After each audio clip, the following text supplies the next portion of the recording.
नफरत की बातें करते हैं। अगर हिंदू राष्ट्र आया तो महिलाओं की वही स्थिति होनी है जो तालिबान में हो रही है, तो आपकी दशा वही होगी कि आपको भी सती प्रथा की तरफ ढकेला जाएगा। ये पहला मौका है जब श्री नरेंद्र मोदी को किसी कानून को वापस लेना पड़ा।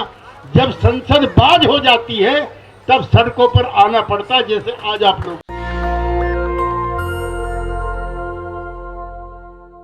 तुम्हारी जो जमीनें गई है उसमें तुम्हारे बेटों को रोजगार नहीं मिल रहा है। तुम्हारी जो जमीनें गई है उसके बदले में जमीन कि कहीं तुम मांग ना करने लगो। और ये जो किसान साथी बैठे हुए ये समर्थन मूल्य की बात ना करने लगे कि समर्थन मूल्य का कानून चाहिए, ये बात ना करके वो बात करे हिंदू और मुसलमान की। तो मैं ग्रामीण क्षेत्र में खासकर रहती हूँ, इतना खराब वातावरण बन चुका है कि मुसलमान नाम सुनते बराबर लोग नफरत की बातें करते हैं। तो ये जो नफरत है इसको छोड़ने की क्यों जरूरत है और इसका भारत के संविधान से क्या रिश्ता है, यह बात हमको समझनी आवश्यक है। भारत के संविधान में धर्मनिरपेक्ष राष्ट्र की बात कही गई है।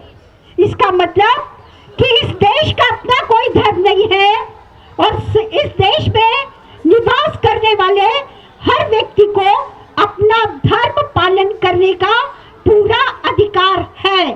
पर ये जो सरकार बैठी है केंद्र में, ये सरकार करना क्या चाह रही है? ये चाहती है कि समाजवादी शब्द और धर्मनिरपेक्ष शब्द को इस भारत के संविधान से हटाया जाए। तो हम ये जो बात कहते हैं आपके सामने कि भारत के संविधान को खतरा है, खतरा इसलिए है कि ये सरकारें इस तरीके के काम को करना चाहती हैं। दूसरा खतरा जो आपको समझना है, जो ग्रामीण क्षेत्र से लोग आए हैं, कहते हैं हम हिंदू राष्ट्र बनाएंगे। ये छिंदवाड़ा से बहुत सारे लोग आए हैं। छिंदवाड़ा में आज से 4 दिन पहले मीटिंग रखी गई, छिंदवाड़ा को हिंदू राष्ट्र बनाएंगे। तो ये जो साथी सोचते हैं हिंदू राष्ट्र बन जाएगा तो रामराज बन जाएगा। अगर हिंदू राष्ट्र आया तो महिलाओं की वही स्थिति होनी है जो तालिबान में हो रही है कि महिलाओं को अब पढ़ने जाने की जरूरत नहीं है। महिलाएं आप विश्वविद्यालय का मुंह नहीं देख सकती, रोजगार नहीं कर सकती, नौकरी नहीं कर सकती, यहाँ तक कि पार्क में जाने की अनुमति भी नहीं है। अगर आप इस बात को सोच रहे होंगे कि हिंदू राष्ट्र आने पर यह सब कुछ होने वाला है मनुस्मृति को याद करिए। उस मनुस्मृति में क्या कहा है? महिलाओं को धार्मिक ग्रंथ पढ़ने की अनुमति नहीं है। तो आपको यह बात समझनी पड़ेगी बहनों कि अगर ये हिंदू राष्ट्र बनाने की बात करते हैं तो आपकी दशा वही होगी कि आपको भी सती प्रथा की तरफ ढकेला जाएगा, आपके अधिकार सारे समाप्त कर दिए जाएंगे। इसलिए हमें आवश्यकता है हमारे संविधान को बचाने की, इसलिए आवश्यकता है हमें आपस में प्रेम पैदा करने की। जो बात हमारे साथी ने कही, हम सिर्फ और सिर्फ समझते हैं प्रेम, तो उसका भी अर्थ बदलने का काम करते हैं। अब तो यहाँ तक मैंने वीडियो में देखा कि अगर उस दुकान पर चूड़ी खरीदने मत जाना क्योंकि वहाँ चूड़ी बेचने वाला एक मुसलमान है। तो इस तरीके के पूरे वातावरण को अगर बैठकर आप यहाँ समझने का काम करेंगे तो आपको ये स्पष्ट तौर पर समझ में आएगा कि ये सरकारें आपके पूरे मौलिक अधिकारों को खत्म करना चाहती हैं। ये जन कल्याणकारी सरकारें जो हैं, ये जन कल्याण का काम ना करके पूरा पुलिस स्टेट बन चुका है, सरकारों से अपने काम करते नहीं बन रहे हैं। तो ये पुलिस के माध्यम से अपने हमें दबाने का काम करती है, हम पर मुकदमा बनाने का काम करती है, हमें जेल में पहुंचाने का काम करती है। तो हम जो लड़ाई को लड़ने का काम कर रहे हैं, जब हमें कांग्रेस और भारतीय जनता पार्टी से सहारा नहीं मिला तो हमें सुप्रीम कोर्ट का सहारा लेना पड़ा।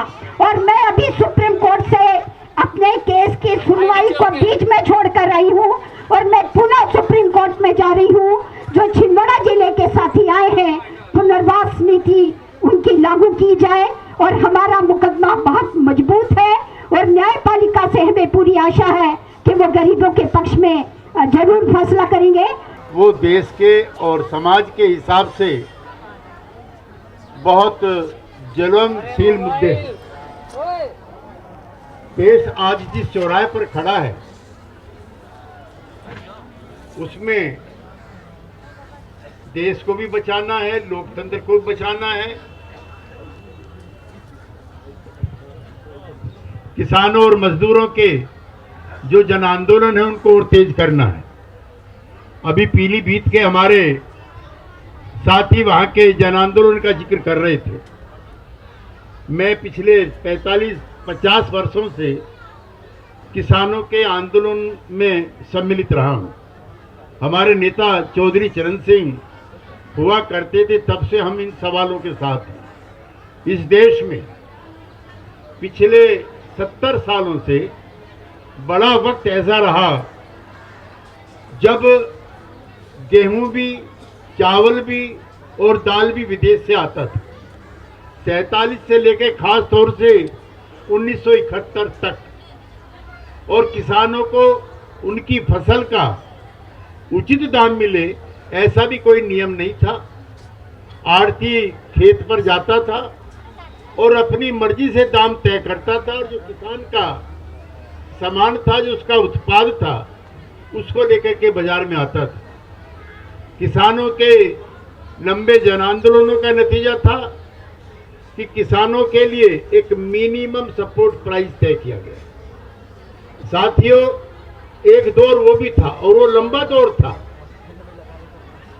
जब हमारी निगाहें बंदरगाहों पर टिकी रहती थी कि अमेरिका से, ऑस्ट्रेलिया से और कनाडा से गेहूं और चावल आएगा और देश के लोगों को खाने और पीने को मिलेगा। अखबारों में और भाषणों में ये कृषि प्रधान देश, कोई जमाना था जब पहली पंचवर्षीय योजना आई है तो लगभग जीडीपी का 35% ग्रामीण क्षेत्रों के लिए, कृषि के लिए आवंटित था, लेकिन दिन प्रतिदिन वो घट करके अब 12% के आसपास रह गया। आज भारत के किसानों ने दौलत पैदा करके ये परिस्थिति पैदा की कि आज हिंदुस्तान गेहूं का दूसरे नंबर का गेहूं पैदा करने वाला मुल्क बना, दुनिया का नंबर 1 का चावल पैदा करने वाला मुल्क बना, दुनिया का नंबर 2 का चीनी पैदा करने वाला मुल्क बना। आज हिंदुस्तान के ये उत्पाद पूरी दुनिया में जाते हैं, लेकिन भारत के किसान को क्या मिला? लाठी, गोली, जेल, अपमान, तिरस्कार। और जो पिछला आंदोलन चला वो आजादी के आंदोलन, जो गांधी जी का था चंपारण, सरदार पटेल का था बारडोली, उसके बाद का आजाद भारत का सबसे बड़ा आंदोलन था। 700 के करीब किसानों ने आहुति दी। लेकिन ये भी एक है कि 8 साल के अंदर ये पहला मौका है जब श्री नरेंद्र मोदी को किसी कानून को वापस लेना पड़ा। उसके लिए मैं किसान संगठनों की जितनी भी प्रशंसा करूं और जितनी भी तारीफ करूं उतनी कम है।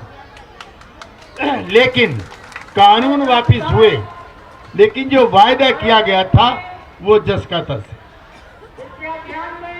किसानों को मिनिमम सपोर्ट प्राइस मिलेगा, इसकी गारंटी देने के लिए सरकार ने वायदा किया था। आज फिर वही हाल है। उत्तर प्रदेश के किसानों को, जो उत्तर प्रदेश से संबंधित हैं, वो जानते होंगे कि पिछले 3 सालों से जो राज्य के सरकार के द्वारा परामर्श मूल्य दिया जाता है वो भी किसानों को नहीं मिलता। कुल 15 रुपए केंद्र सरकार ने बढ़ाए हैं। और झूठ का आलम यह है कि जो CACP है, जो दाम तय करने वाली कमेटी है, उसका कहना है कि गन्ने का लागत मूल्य 162 रुपए क्विंटल बैठता है। हम तो आपको 315 दे रहे हैं। लखनऊ के गन्ना संस्थान ने, शाहजहानपुर के गन्ना संस्थान ने बताया है कि 290 रुपए से लेकर के 320 रुपए क्विंटल गन्ने का उत्पादन मूल्य बैठता है। साथियों, देश के किसानों ने और मजदूरों ने जो दौलत पैदा की वो मुट्ठी भर पूंजीपतियों के हाथ गिरवी चली। आज फिर आप लोगों ने यहाँ आकर के दो बड़े काम किए। इस समय देश में नफरत का माहौल है। 1947 में जब देश का बंटवारा हुआ था तब भी ऐसा नफरत का माहौल नहीं था। लोग सर पे पुटलियां बांध करके जब बंटवारे के बाद पाकिस्तान जा रहे थे तो भी हमारे इलाकों में गांव के ही लोग उनको रोकते थे कि हम जिम्मेदारी लेते हैं, हम आपसे वायदा करते हैं, आप रुको, आपको कोई दिक्कत यहां पर नहीं होगी। 1947 में बंटवारे के वक्त ये माहौल था और आज माहौल है कि आप यहां से जाइए, अगर आप यहां रहे तो ना धर्म सुरक्षित है, ना बहू बहन बेटियों की इज्जत सुरक्षित है। ऐसे नफरत के माहौल में हमारे पास तकलीफों के अलावा कुछ नहीं। आज तो हमारे पास कुर्बान करने के लिए कोई गांधी भी नहीं। दुनिया के किसी मुल्क में क्या आप कल्पना कर सकते हैं कि रूस में लेनिन को मारा जा सकता है? क्या आप कल्पना कर सकते हैं पाकिस्तान में जिन्ना की हत्या हो सकती है? क्या आप कल्पना कर सकते हो वियतनाम के अंदर हो ची मिन्ह को कोई मार सकता है? लेकिन ये देश ऐसा हो गया कि जो गांधी के हत्यारे हैं वो भी महिमा मंडित हैं और शर्म के साथ कहना है कि पार्लियामेंट के अंदर भी मौजूद है। लिहाजा जब पार्लियामेंट अपना कर्तव्य निभाने से कामयाब हो जाए, जब संसद बाज हो जाती है, तब सड़कों पर आना पड़ता है, जैसे आज आप लोग आए। मैं आपके इस जज्बे की तारीफ करना चाहता हूं, भाई सुनीलम जी से लेकर के अरुण जी तक। नेशनल दस्तक की आपसे गुजारिश है कि अगर इसको बचाना चाहते हैं तो नेशनल दस्तक को सब्सक्राइब करने के लिए रेड कलर के सब्सक्राइब बटन को दबाएं, फिर बेल आइकन की घंटी दबाएं। नेशनल दस्तक को बचाने के लिए बहुत जरूरी है कि हर खबर को शेयर करें, लाइक करें, कमेंट जरूर करें।